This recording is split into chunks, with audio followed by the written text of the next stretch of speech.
Ang kasamaan ng tao. Hindi nagtagal, dumami ang mga tao sa mundo, at marami ang kabataan nilang babae. Nakita ng mga anak ng Diyos na ang mga babae ay magaganda. Kaya pumili sila ng magiging asawa nila sa sino mang maibigan nila.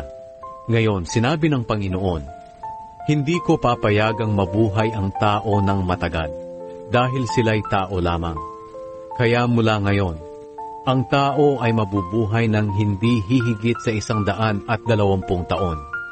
Nang panahong iyon, at kahit itong huli, may mga kilalang tao sa mundo na mula sa lahi ng mga anak ng Diyos na nagsipag-asawa ng magagandang babae. Sila'y makapangyarihan at kilalang tao noong unang panahon.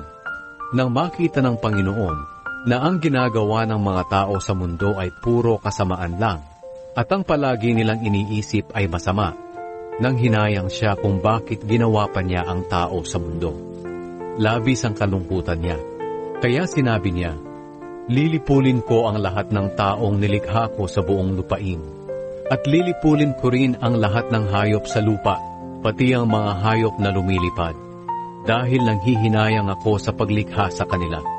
Pero may isang tao na nakapagbigay lugod sa Panginoon. Siya ay si Noe.